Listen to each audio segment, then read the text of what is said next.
여러분, 전세나 월세 계약할 때 임대차 보호법 있으니까 괜찮아요 라는 말 들어보신 적 있나요?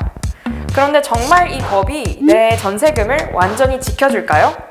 임대차 보호법은 세입자의 거주권과 보증금 반환권을 지켜주는 기본법이지만 제대로 이해하지 못하면 오히려 보호받지 못하는 경우도 생깁니다. 오늘은 임대차 보호법의 핵심 내용과 꼭 알아야 할 주의점 5가지를 쉽게 실제 계약 사항 중심으로 정리해 볼게요. 안녕하세요, 피입니다. 오늘은 전세나 월세 계약을 준비하는 분이라면 꼭 알아야 할 기본 중의 기본, 임대차 보호법에 대해 이야기해 볼게요. 임대차 보호법은 한마디로 세입자의 주거권을 보호하기 위한 법입니다. 집주인보다 상대적으로 힘이 약한 임차인이 불리한 상황에 처하지 않도록 일정한 법적 장치를 마련해 둔 거죠. 이 법은 주택을 임차한 사람이라면 누구에게나 적용됩니다. 단 그 보호를 받기 위해서는 몇 가지 조건을 갖춰야 하고 그 조건을 지키지 못하면 법이 있어도 보호를 받을 수 없습니다.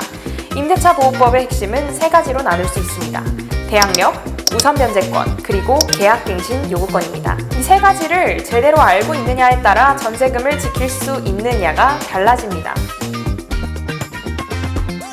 먼저 대항력입니다. 대항력은 내가 세입자로서 이 집에 살고 있다는 사실을 법적으로 주장할 수 있는 힘입니다.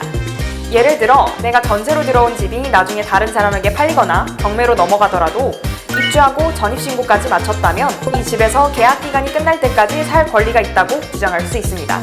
즉, 새로운 집주인이 나타나도 나를 내보내지 못하는 겁니다. 하지만 이 대항력은 단순히 계약만으로 생기지 않습니다. 반드시 2가지 조건, 즉 실제 입주와 전입신고를 모두 완료해야 합니다. 실제 거주가 확인되지 않으면 법적으로 보호받을 수 없다는 점을 꼭 기억하세요. 여기서 주의 포인트.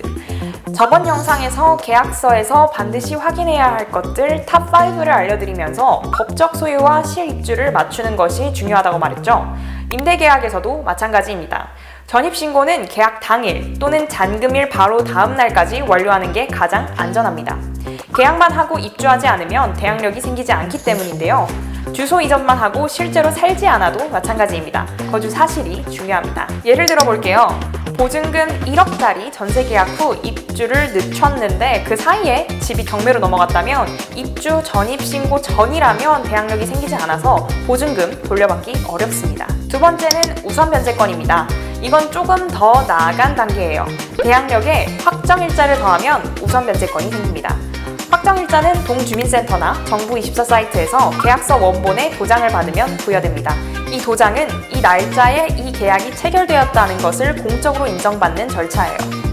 이게 왜 중요하냐면요. 집이 경매로 넘어갔을 때 누가 먼저 돈을 받아갈지 순서가 생기기 때문입니다. 은행이 담보대출을 해줬다면 은행이 1순위, 확정일자가 늦은 세입자는 그 다음입니다. 그래서 확정일자를 빨리 받을수록 그리고 전입신고를 빨리 마칠수록 내 보증금을 더 안전하게 지킬 수 있습니다. 3번째는 계약갱신 요구권입니다. 세입자가 원할 경우 계약을 한 번 더, 즉 최대 2년간 연장할 수 있는 권리입니다. 이건 한 번만 쓸 수 있고요. 반드시 계약이 끝나기 6개월 전부터 2개월 전 사이에 의사표시를 해야 합니다. 이 기간을 놓치면 자동갱신이 되지 않거나 집주인이 다른 세입자와 새로 계약할 수도 있습니다. 단 집주인이나 집주인의 직계가족이 직접 들어와 살거나 세입자가 월세를 2번 이상 밀렸거나 건물이 철거나 재건축의 대상인 경우에는 집주인이 갱신을 거절할 수 있습니다. 따라서 갱신 요구권은 무조건적인 권리가 아니라 일정한 조건이 충족될 때만 행사할 수 있는 권리라는 점을 알아두셔야 합니다. 주의해야 할 포인트는요. 계약 만료일까지 남은 기간을 꼭 체크하세요. 6개월에서 2개월 사이에만 유효합니다. 그리고 문자나 녹취 등 갱신 의사 표시 증거를 남겨두세요. 한번 행사하면 다시는 못 씁니다. 그렇다면 이 법들이 실제로 나를 얼마나 지켜줄까요? 사실 임대차 보호법은 보호장치일 뿐 모든 위험을 막아주지는 않습니다.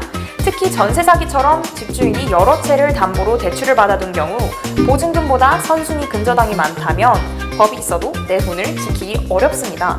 그래서 계약 전에 반드시 등기부 등본을 열람해서 근저당권, 압류, 가압류, 경매 기록이 있는지 확인해야 합니다. 만약 집값보다 대출이 많다면 절대 계약하지 말아야 합니다.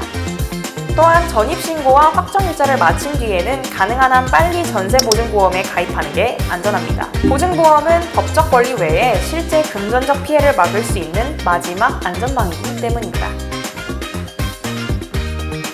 마지막으로 자주 발생하는 오해 한 가지를 짚고 마무리할게요.